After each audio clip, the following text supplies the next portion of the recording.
Assalamualaikum warahmatullahi wabarakatuh dan selamat sejahtera. Saya Ustazah Nur Razika binti Nazmi hari ini bersama dengan anda akan meneruskan program Satu Hari Satu Sarangan dengan topik kita pada hari ini adalah aspek ekonomi.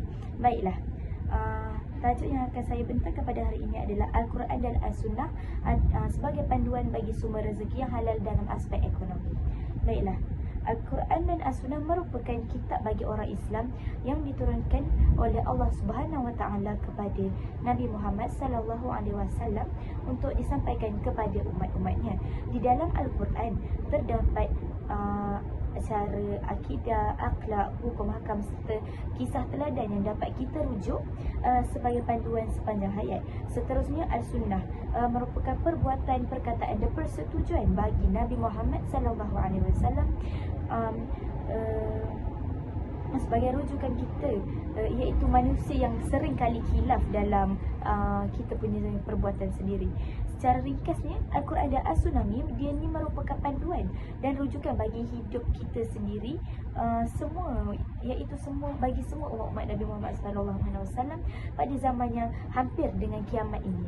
Contohnya, kita melakukan korban itu atas dasar apa? Berdasarkan apa yang telah tertulis di dalam Al-Quran, kerana ianya merupakan kewajipan bagi kita sebagai umat Islam.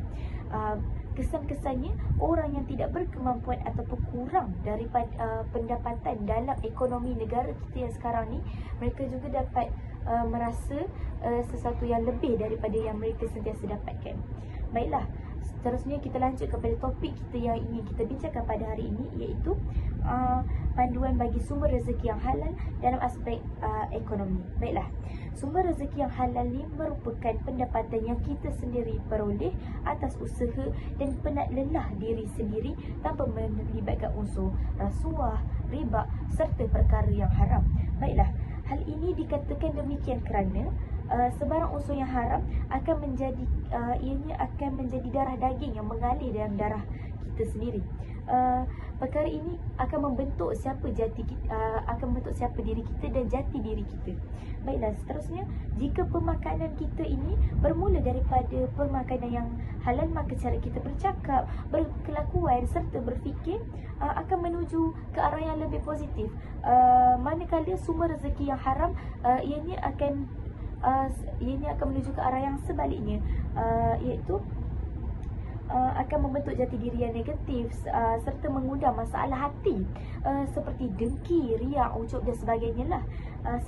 Misalnya, pendapatan yang diperoleh daripada hasil contoh situasi yang mendapat rezeki yang haram tu, contohnya macam kita menjual buah-buahan yang rosak atau busuk.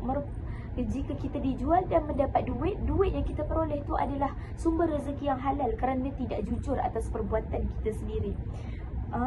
Kesannya duit yang individu tersebut perolehi akan menjadi duit yang haram digunakan dan perlu dia pulangkan atau digantikan dengan buah yang elok dan bersih. Tegasnya, kejujuran amat ditekankan di dalam perniagaan. Hadis berdasarkan penerangan saya sebentar tadi adalah ya'ti 'alan nasi zaman la yubalil mar'u bima akhadhal mal aminal halali am minal haram.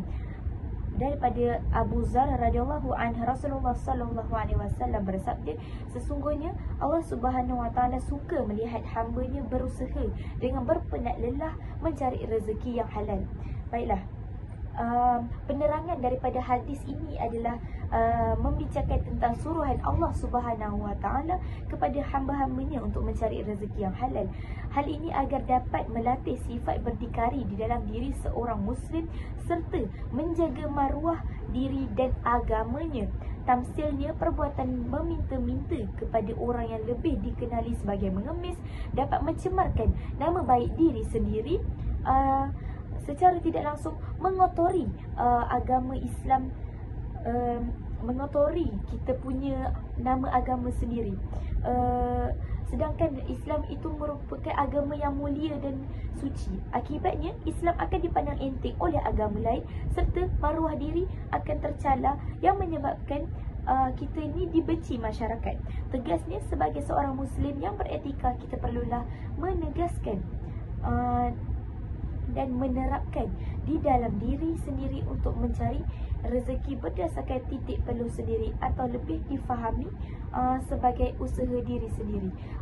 Secara ringkasnya, perbuatan meminta-minta daripada orang lain, sebagai contohnya macam orang tu dia Islam tetapi duduk di tepi-tepi lorong, duduk di tepi-tepi kaki lima untuk meminta-minta duit daripada orang yang berjalan, orang yang berlalu lalang, tanpa bekerja keras mencari rezeki yang halal.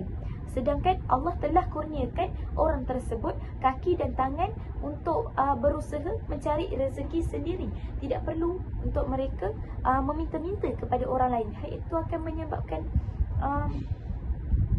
agama dan maruah mereka sendiri tercela. Sebagai saya sendiri, sebagai ustazah sendiri yang daripada point of view yang di luar, apabila melihat orang Islam kita sendiri meminta-minta kepada orang lain, perkara tersebut amat perlu dicegah. Hal ini kerana mereka ni Allah telah kurniakan pun kelebihan yang ada pada diri mereka. Masih boleh mendengar, masih boleh melihat, masih boleh bercakap, menggunakan tangan, cukup jari tangan dan jari kaki dan sebagainya, tapi masih lagi memilih untuk meminta-minta di kaki lima dan sebagainya.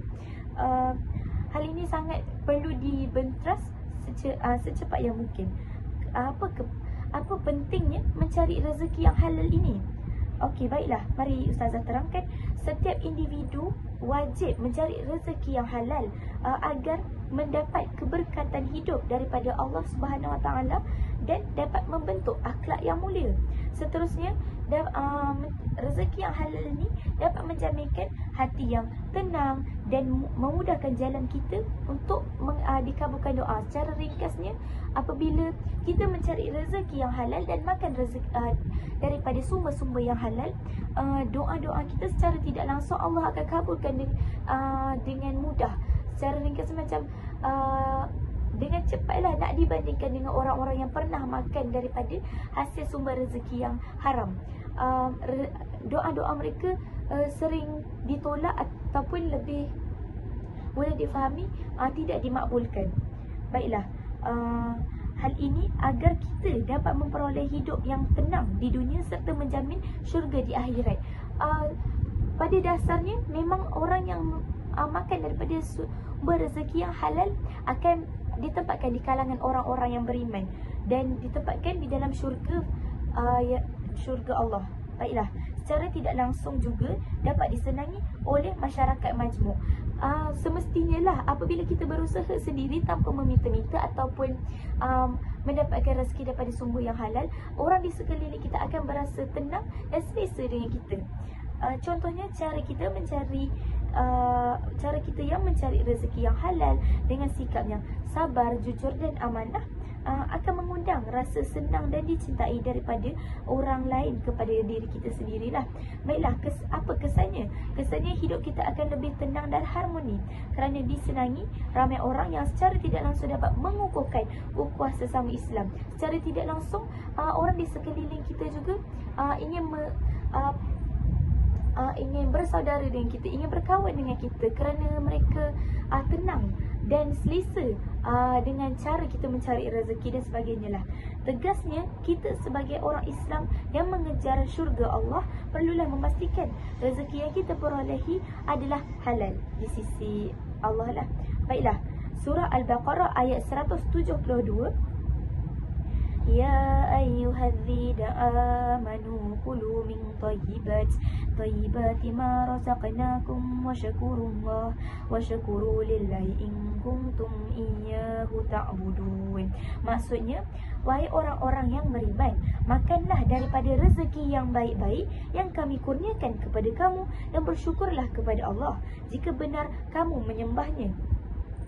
Baiklah, penerangan daripada ayat Al-Quran ini adalah ayat Al-Quran ini menegaskan kepada kita sebagai seorang Muslim, sebagai seorang Muslimat untuk mencari makanan daripada sumber rezeki yang halal dan takut dengan azab yang Allah akan timpakan kepada sesiapa sahaja yang menentangnya atau membuatnya murka.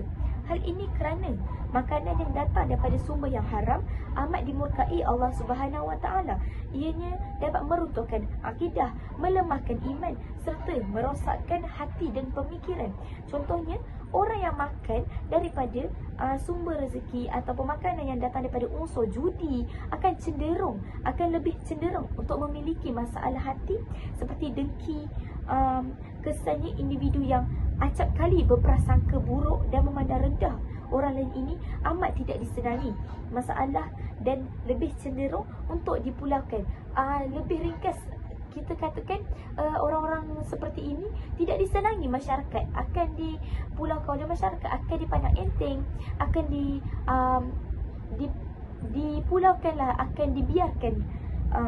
Tegasnya, sebagai umat Islam pada akhir zaman ini yang penuh dengan cabaran yang menakutkan, kita perlulah berusaha dan gigih untuk mencari sumber rezeki yang Allah redai.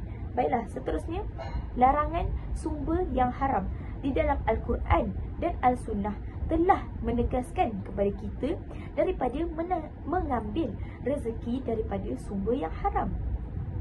Hal ini kerana apabila sumber yang haram menjadi makanan atau minuman, ianya akan menjadi darah daging kita sendiri sebagai pemakan makanan yang haram itu tadi, lalu membentuk akhlak diri yang buruk. Baiklah, teks tersebut merujuk Rahmat Tejawati Mariamah 2025. Contohnya yang dapat kita lihat pada era yang maju dengan arus kemodenan teknologi ini adalah judi. Ianya haram kerana tidak melibatkan usaha, hanya nasib semata-mata. Pada dasarnya judi ni anda semua tidak perlu berusaha bersungguh-sungguh, hanya perlu berharap kepada nasib dan sebagainya. Secara tidak langsung, judi ni juga telah merosakkan akidah kita kerana tidak meminta kepada Allah, malah minta kepada nasib dan sebagainya. Ianya haram kerana baiklah, seterusnya seperti yang kita dapat lihat, nombor ekor, kasino serta judi dalam talian merupakan salah satu contoh judi yang sering diamalkan oleh manusia pada hari ini. Kesan buruk daripada judi ini adalah boleh menyebabkan pergaduhan antara ahli keluarga. Hal ini kenapa pergaduhan antara ahli keluarga ni berlaku? Kerana sesetengah orang yang berjudi, mereka sering mengambil duit, mereka sering menghabiskan duit mereka sendiri. Setelah duit mereka habis, mereka akan mengambil duit daripada ahli keluarga mereka sendiri. Hal ini mengundangkan pergaduhan. Kalau ustazah sendiri pun, ustazah akan bergaduh dengan jika ustazah ada ahli keluarga yang terjerumus ke dalam judi ini, kerana dia memakan dia telah mengambil hak ustazah, dia telah mengambil sumber rezeki ustazah sendiri, padahal dia tak berusaha pun. Baiklah, hal ini kerana penggunaan wang yang berlebihan dan tidak membawa hasil. Surah Al-Ma'idah ayat 90.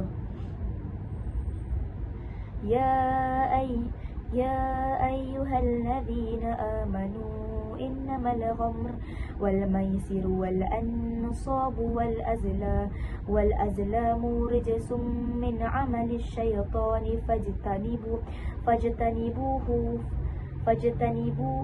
فاجتنبوه لعلكم تفلحون. Terjemahannya, wahai orang-orang yang beriman, sesungguhnya minuman keras, khamar, berjudi, berkorban untuk berhala dan mengundi, menasib dengan anak panah adalah perbuatan yang keji dan termasuk perbuatan setan. Maka jauhilah perbuatan-perbuatan itu agar kamu beruntung. Baiklah, ayat Al-Quran di atas menerangkan, ayat Al-Quran yang saya baru sahaja bacakan tadi, menerangkan tentang minum-minuman beralkohol, berjudi, menyembah berhala adalah perbuatan yang keji dan perlu dijauhi agar hidup aman dan memperoleh syurga. Hal ini kerana perbuatan berjudi tidak membawa manfaat, malah hanya mengundang pergaduhan dan kemiskinan dengan lebih cepat. Kesannya, kita akan dipandang serong oleh masyarakat. Kesimpulannya, sebagai Muslim dan Muslimat yang berintegriti, kita perlulah menjauhi sumber yang mempunyai unsur-unsur yang haram. Penutupnya, kesimpulan daripada ceramah Ustazah sebentar tadi, kita sebagai rakyat Malaysia Madani yang hidup dalam dunia yang penuh dengan kemudahan teknologi serta tipu daya yang luas ini, perlulah bertegas kepada diri sendiri untuk menjauhi sumber yang berunsur haram dan berusaha bersungguh-sungguh dalam mendapatkan ganjaran agar hidup diberkati Allah dan dikurniakan syurga Firdaus, insya-Allah. Wabillahi taufiq wal hidayah. Assalamualaikum warahmatullahi wabarakatuh dan terima kasih. Jika ada soalan atau pertanyaan, boleh ditulis di dalam ruangan komen. Terima kasih. Selamat tinggal.